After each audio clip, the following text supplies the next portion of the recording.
Hey everyone, I hope you're doing well and staying safe during this time. If you're new here, welcome to the channel. Like I said, thank you so much for checking me out. If you haven't done so, please make sure to hit that subscribe button just right below the video. Cool, thank you so much. I really do appreciate it. And if you're returning, welcome back. Thanks again for your support. I truly do appreciate having you here. I want to start this video by saying that, I've seen all kinds of, these people, these XRP people, they think that Russia's going to start using XRP and all this. I'm seeing all that talk. That's not where I'm coming from here, folks. Where I'm coming from is this whole Ukraine thing and all this. Whether Putin really wants to go in and take over Ukraine, I guess maybe he does. But I can tell you this, even if it's just a part of it, I can tell you this for sure. This tweet that I put out right here, I believe, even if it's not the whole plan, it's part of the plan by Putin and probably by China too. And I'll tell you something else. I was told a long time ago, I won't say by who, but I was told a long time ago that XRP was created to replace the petrodollar, be a world bridge currency, and ultimately to prevent World War III. And there's something I do believe, 1,000%. I do believe that the United States, China, Russia, and a lot of these countries got together a long time ago to work out whatever this new system is going to be. I do believe that, and you're listening to somebody who has made 2 to 3 videos on this topic every day for over 3 years. Okay, so just telling you what I believe. Now, this guy had tweeted this out: weaponizing the SWIFT international payment system might cut Russia off, but risks eroding the dollar-dominated global financial system. Indeed, it will give rise to alternative systems developed by China and Russia. Just another example why sanctions are counterproductive. And I said, you have to wonder if Putin wanted them to cut him off, wargaming the eventual disconnection from SWIFT. This is where the world is headed one way or another. Now let me tell you what I think, folks, or maybe I'll say it a different way. If I was running the United States, if I was president of the United States, I don't care who it is, whether it was Trump or Biden or whoever. This is just me being a reasonable guy.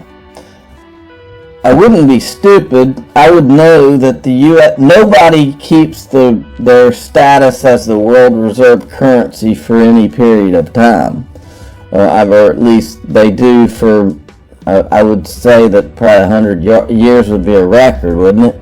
I'm not sure how long a country has held that status, but it's not forever. Okay, everybody knows that. A president would know that.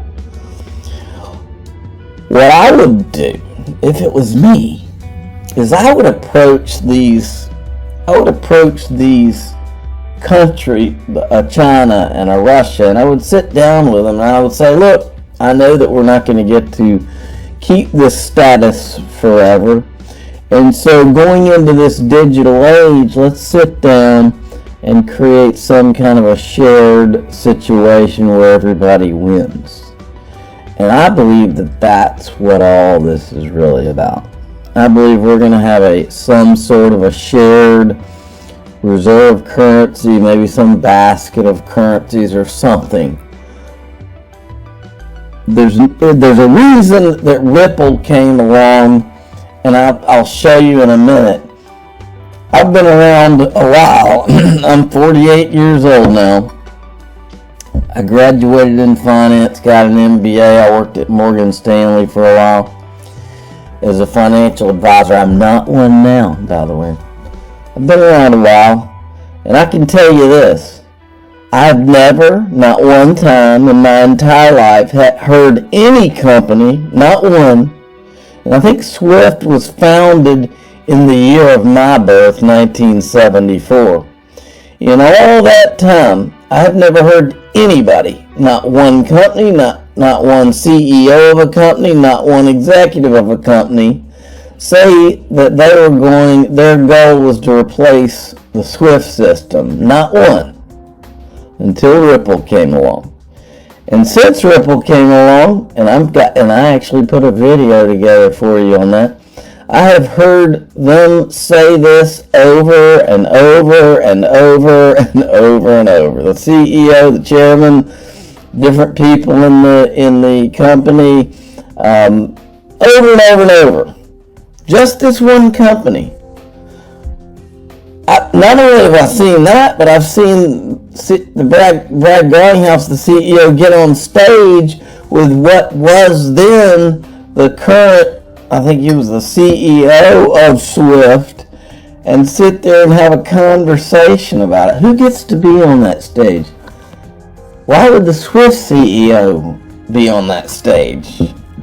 I always want, and at the same time, I've seen these guys in the room with all of these people, all the players in this game. None of that's a coincidence. And it makes you wonder if all the world's a stage, folks. That's all I'm saying. Now, so, is that all just talk? No, it's not all just talk. What you're looking at here, I've shown before on this channel, but there's a lot of new people here, and especially in the middle of this Russia thing, this is extremely interesting to watch. This was called Digital Currency Wars. It was a simulation they did at Harvard University back on November 19th, 2019. I'm showing you this, and this does go firmly in the All the World's a Stage file.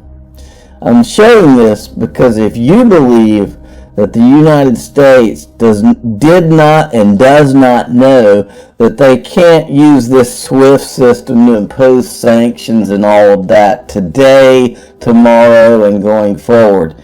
They've known this for a long time, folks. That's why when I'm watching all this, I'm kind of thinking, okay, so we're watching a big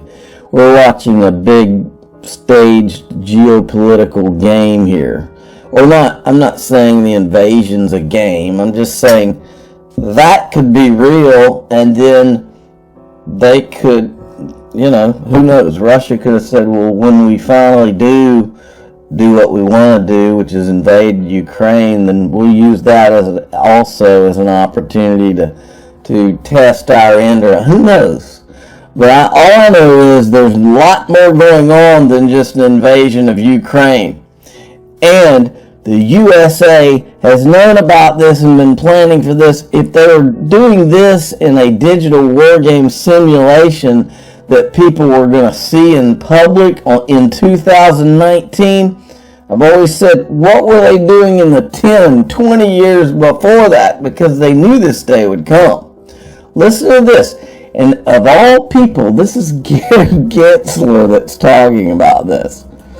But for Gary, so it is the case, just to confirm what the Secretary of Defense and Treasury is saying, the Chinese would have visibility into these transactions. They absolutely would. And is it that they know what they're seeing when the Chinese are transacting, the North Koreans are transacting? The only difference, with all respect, Mr. Secretary, is Alipay and WeChat Pay are used in the retail space, and Secretary of the Treasury is absolutely right. They have that visibility. But now it's a third party, a country, North Korea, using that along with a new system called a cross-border payment system, a CRPS, which is competing with SWIFT. So they have a new messaging system that they stood up in 2016, as you recall. Yes. And that new messaging system, I don't think it will undermine the role of the U.S. dollar in international commerce, but it absolutely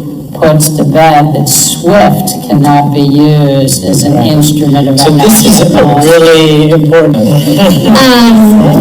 I'd like to know about the civics, this basically, am I correct in understanding that it is the Chinese equivalent to SWIFT? In fact, they actually took the software from SWIFT with the memorandum of understanding. They took that software and created their own messaging system. And are there other countries that are using it or might potentially use it? And is there a tipping point at which point the global economy will be, in fact, bifurcated? Again, I think we're decades away from China developing the robust capital markets and the legal systems to compete with the U.S. dollar. But to your question, yes, other countries have adopted the CIPS. Russia has back in Russia has? You don't say. 2019. They entered into a bunch of agreements. And so they're moving value, money, outside of the SWIFT system, and more, all respect to the State Department, we won't be able to use SWIFT. We've sort of weaponized SWIFT, but we won't be able to use it that much longer. All right. So, if you believe that the U.S. and probably all of these countries haven't been working together to take us into the next 100 years, then do a Federal Reserve 2.0 or whatever you want to call it, Bretton Woods 2.0, then I may get in the igloo manufacturing business, because anybody believes that the U.S. was not prepared for this. You would be great purchasers for my igloos in South Georgia that melt within 24 hours. There would have to be a tremendous profit margin for me on that. Okay, I wanted to remind everybody, this is from Link2. They have a screenshot here of the companies that are currently available on the platform. They have Ripple, Uphold, Link2, Bloomreach, Abra, Whoop, TradeShift, Vero, Workrise, Thracio. So I'll put a link to this at the top of the description of this video, so you can, that Ripple keeps running out, so you might want to, if you're interested in that one, you might want to check it out first. All right. So one thing I noticed this morning, and the first time I saw it, I was like, okay, well, that's just coincidence. They're just using that word or whatever. First thing I saw is they're all of a sudden putting XRP on the board. As of a week ago, I was watching their channel, and they had things like Dogcoin on the screen, but not XRP. Okay? Now, then I saw this. Watch this clip. Alright, so it was a top bank and a major, okay, we'll leave it at that. I believe you. Okay, thanks. See you. When we come back, we will talk much more about SWIFT and the ripple effects throughout the global financial system. So she said we'll talk more about SWIFT and the ripple effects, okay, talking about the Russia situation. Then I saw this, and it wasn't one time I saw this, it was like one time I saw it, and then 30 minutes later I saw it again.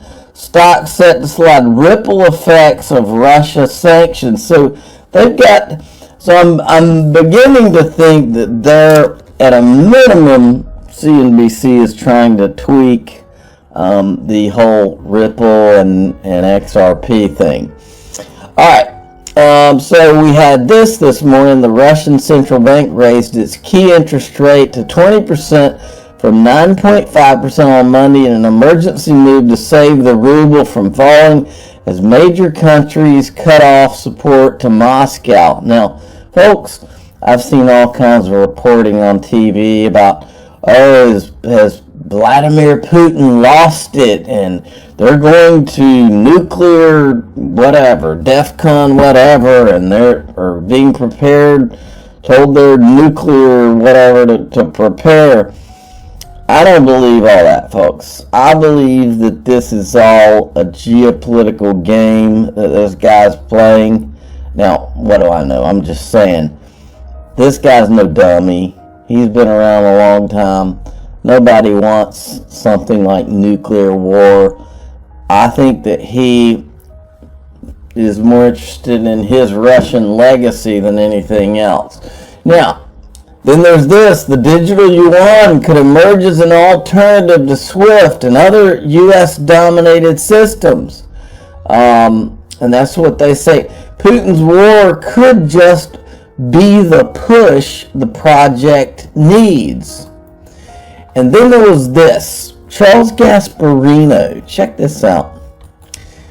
Wall Street execs are working Sunday night brainstorming the economic consequences of ramped up sanctions against Russia, including exclusion from SWIFT. They believe impact of the SWIFT move is muted somehow because it excludes payments related to oil. But executives tell me there's a growing chance of stagflation, definitely in Europe and even here via higher oil prices and commodity prices since Ukraine, Russia produced so much grain. Time frame this could last, worst case I'm hearing, is 2 years. Okay? So, then I retweeted this. I said, there's only one company in the world that has been talking about replacing the SWIFT system for the past 5 years. Only one, and it's Ripple. And then I saw this reply, and I had missed this, but Stuart Alderati a few months back had said, he's talking about the SEC case against Ripple. He says, because after all, that's why the SEC plays the delay card and uses it to their advantage. So much for justice delayed is justice denied. How about publicly committing to move the Ripple case as, quote, swiftly as possible with no more delays? Interesting choice of words. And then, because you are my appreciated audience, I put together the SWIFT greatest hits with all of the people from Ripple, because a lot of you have missed all of this the last few years. But don't you worry, we went back and we got it. Here's 5 minutes to put things in perspective for you. Strap in. The internet system. So we need that internet or value to be developed. And that's what we spend our time working on, is a replacement for SWIFT and correspondent banking. How do you get all of the payment providers, all of the wallets onto ILP, and then how to use XRP as on-demand liquidity, so that all of these providers don't have to keep balances all over the world because the process is so inefficient. And we think that's the winning kind of killer app. And then I think last week talked about a Cambrian explosion, then you get that Cambrian explosion. Well, I think what we're doing with executing our data on a day-by-day basis is in fact taking over SWIFT, in that we've now signed up well over 100 banks. Some of the largest SWIFT-enabled banks in the world are now using Ripple's technology. Just last week we saw a remittance company that was using Ripple's technology. They reduced the price per transaction to their consumers from $20 per transaction to $2 per transaction, and there's some 800% increase in usage overnight. That's the type of dynamic that SWIFT isn't able to support that we're able to address right now, and that's what we saw just the last couple of weeks. So we certainly want to see banks succeed in this world order and take advantage of these technologies. For somebody who works with SWIFT to do that, well, that's great. The payments, you have north of $20 trillion going cross-border each year. It is fraught with error rates, and it's slow, it's expensive. For me, it's a classic Silicon Valley going up against the big behemoth Goliath, but it's so broken. When I go talk to banks, it's a beautiful thing for me because banks don't like SWIFT. They're frustrated with Swift. Their customers don't like Swift. And that's a great place to be when you're selling into that. So, And Swift, it seems, has responded to what Ripple is doing. How does their new technology, the response that they've created, compare to what Ripple's doing? So they changed they sort of pressed on their customers to credit payments more quickly, and they added an acknowledgement at the end of the payment. So it used to be follow and forget, now they send a message back from the end when the payment's acknowledged. And that does address some of the pain points that people had. But I think, one thing, there are a couple of things it doesn't address. So one of them is it doesn't enable settlement at the time of payment. So if you think that that's an important thing, it kind of attacks our sort of submarine strategy of we'll give you a better payment system, and it can settle at time of payment, but even if you don't care about that, it's still a better payment system. So obviously the bi-directional messaging and everything, it's still a better payment system, but if you can take away the major pain points, maybe that sort of attacks our strategy of saying we're going to take away your major pain points, but we can take away some of those pain points too.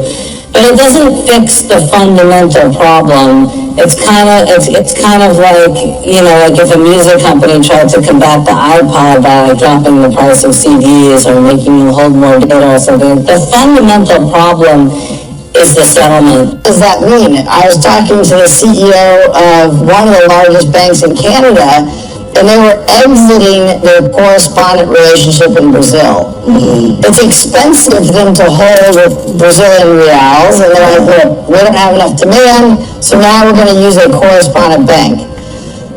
Now, if they could use XRP into Brazil, they don't have to have the pre-funded money, they don't have the expense, and they can still solve their customers' problem that need to do business in Brazil. So I think these are all examples of, it is a journey. I think that, it is nascent. I'll also say that I'm going to send a case of champagne to David Marcus, the guy who runs the Libra. The reason is, this week will probably be the best week of signed contracts at Ripple ever. Right. There has been a massive call to action because, Facebook kind of came out and said, we don't need Western Union anymore. Right. Well, if you're a bank, if you're Western Union, you kind of, that's interesting. And I think the banks realize that if Facebook is going to be a competitor in this space, they can't depend upon a technology like Swift to compete in the marketplace. Correspondent banking, it was built decades ago. It hasn't really evolved. It's based upon Swift messaging between correspondent banks. The cost of supporting that infrastructure, frankly, has gone up.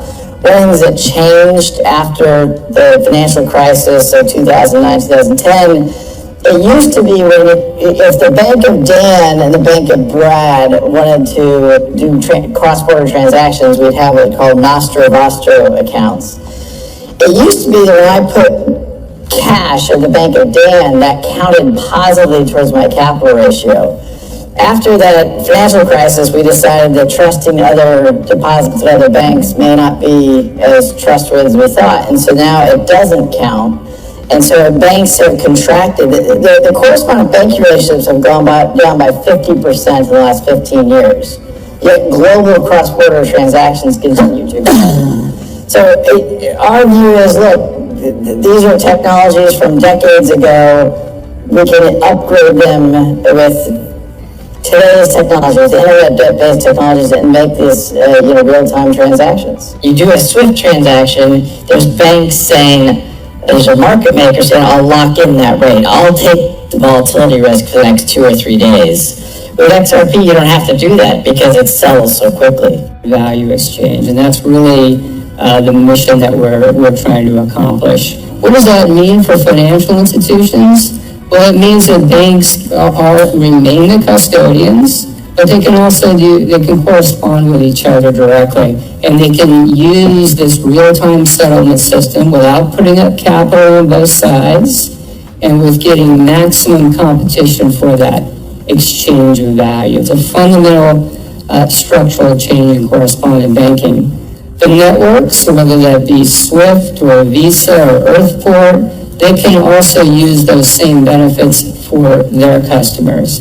And then for regulators, we actually think this is also a big step forward because you get so much more transparency. It's so much easier to track sort of degrees of separation tools in real time. We think it actually shortens the time it takes to catch the bad guys. All right, so that, and then also there's this one. This is a classic. The first part of this is Chris Larson, and the second part is one of the guys 10 years out on the financial crisis. We still don't have the infrastructure, perhaps, to prevent the next one. And I think this is where digital assets can really help, because an efficient digital asset can really solve some of the key problems in global liquidity. You know, the world's got trillions and trillions of dollars tied up in liquidity just to get around how clunky the movement of value is around the world. If with a really efficient digital asset, something like XRP, and that's what we believe will be the most efficient, you can now reduce trillions and trillions of capital from being tied up. So you can make those transfers instantly as a bank or as a payment provider or as an enterprise without having to have money pre-positioned all over the world. I'm your guy. I will keep you posted. I'm your advocate. I'll be back on a daily basis, usually multiple times per day, with these videos to keep you updated with everything going on. So I hope you enjoyed the video. If you haven't done so, make sure to hit that subscribe button. Feel free to share any of my videos with your friends, family, social media, or anybody who may care to listen. Thanks so much for your continued support. I'm always here for you. I want to help you through this time. So thank you so much for continuing to choose me. Enjoy your day, stay safe, and I'll catch you again probably in a couple hours. Thanks, everybody. See you later.